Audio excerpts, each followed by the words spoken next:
बिस्मिल्लाहिर्रहमानिर्रहीम। ईद पर सेवइयाँ और खीर तो सभी बना लेते हैं, लेकिन आज मैं आपके साथ शेयर करूंगी जदीद दौर की जदीद सेवइयों की रेसिपी, यानी कि वही सेवइयाँ लेकिन स्टाइल ज़रा हटकर।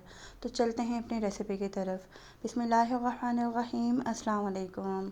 मैं हूँ मारिया और आप देख रहे हैं मारिया फूड स्पाइसेस। यहाँ हमारे पास है कढ़ाई। सबसे पहले इसमें ऐड कर देंगे 2 से 3 चम्मच कुकिंग ऑयल।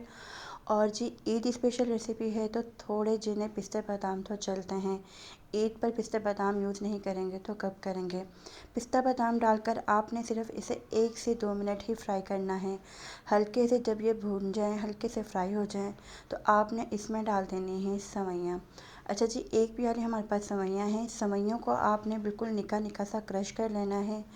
ईद पर जब आप सेवइयाँ खाएं तो डिस्टर्ब तो ना होना, यानी कि जब भी आप एक बाइट लें, जब चम्मच में सेवइयाँ डालें और उसके लेयर्स नीचे गिर गिर के पड़े तो आप तो डिस्टर्ब होंगे ना।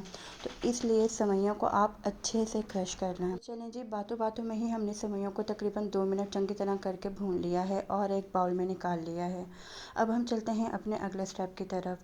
पांडे इतने ज़्यादा नहीं करने, ईद का समा होगा तो आपने ध्यान रखना है। उसी कढ़ाई को हमने चंगी तरह धो धा के अब हमने इसके अंदर कर लेना है दूध बॉयल। ठीक है जी। अगर आपने अभी तक हमारे चैनल को सब्सक्राइब नहीं किया तो प्लीज़ चैनल को सब्सक्राइब कर दें, बेल आइकन को प्रेस कर दें। यहाँ हमारे पास है एक पैन, इसमें हमने डाल दिया है तकरीबन 2 से 3 कप पानी। और अब हम इसमें डाल देंगे साबूदाना। साबूदाना तकरीबन मैंने 1 से आधा घंटा पहले ही भिगो के रखा है। ठीक है जी। साबूदाना को आपने बिल्कुल मीडियम आंच पर तकरीबन 10 से 12 मिनट अच्छे से पका लेना है। फ्लेम आपने स्लो ही रखनी है, पता चले साबूदाना बेचारा थल्ले डिग डिग के मुक्की जाए। ठीक है जी।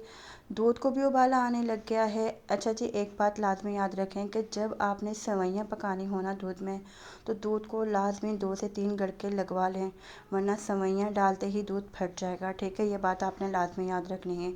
एक छोटा सा क्लिप यहाँ पर स्किप हो गया है जब हम सेवइयाँ दूध में डाल रहे थे। ठीक है, तो माजरत चाहती हूँ मैं आपसे कि वो क्लिप पता नहीं कहाँ चला गया। सेवइयाँ हमने दूध में डाल दी है, चम्मच आपने चलाते रहना है। और ये आप बाउल देख सकते हैं खाली हो गया। चम्मच आपने चलाते रहना है और तकरीबन 2 से 3 मिनट आप दूध को पकाते रहेंगे। साबूदाना भी हमारा अल्हम्दुलिल्लाह अच्छे से उबल चुका है, आप ये देख सकते हैं। चलें जी, अब आपने ये साबूदाना जो है ना, ये पानी समेत ही सेवइयों में डाल देना है। ठीक है जी। पानी इसका बहुत ही ताकतवर होता है, पानी आपने इसका नहीं छूटना। पानी समेत ही आप साबूदाना जो है वो सेवइयों में डाल देंगे। अच्छी तरह से आप इसके अंदर चम्मच चलाना शुरू कर देंगे, ये ना हो कि दूध दोबारा आपका फट जाए। ठीक है जी, इस बात का आपने लाजमी ध्यान रखना है। सेवइयाँ पकाते हुए दूध में चम्मच बराबर आप चलाते रहेंगे। तो आप ये देख सकते हैं कितना शानदार सा सेवइयों का लुक आया है। आपको कहीं भी नहीं लगेगा कि आपने इसके अंदर साबूदाना पानी समेत पा दिया है। बरकत भी हो जाएगी, सेवइयाँ भी आपकी ज़्यादा हो जाएंगी। और अब आपने इसको अच्छे से पका लेना है। ठीक है जी। पहले जब हमने दूध बॉयल किया था ना, उसमें पानी ऐड नहीं किया था, इसीलिए आपने टेंशन नहीं लेनी, साबूदाना वाला ही पानी आप इसके अंदर ऐड करेंगे। साथ ही हमने इसके अंदर डाल दिया है तकरीबन आधा कप जितना चीनी। ठीक है जी। अब आपने मेरी बात ना ज़रा गौर से सुननी है। जैसे ही आप दूध में सेवइयाँ डालें ना, एक उबाला दें, दूध को सिर्फ एक उबाला दें और चम्मच चलाते रहें और फ़ौरन से फ्लेम ऑफ कर दें। फ़ौरन से यानी कि 1 मिनट से पहले पहले।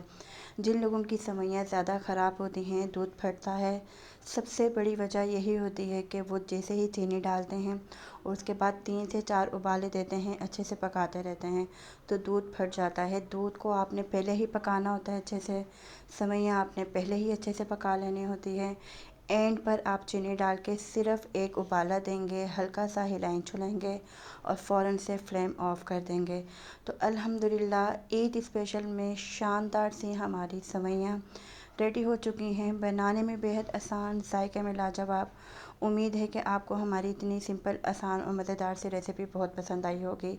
रेसिपी को प्लीज़ लाइक तो कर देना, चैनल को सब्सक्राइब कर दें, बेल आइकन को प्रेस कर दें और हमें फ़ीडबैक लाजमी दीजिएगा। अपनी दुआओं में याद रखिएगा।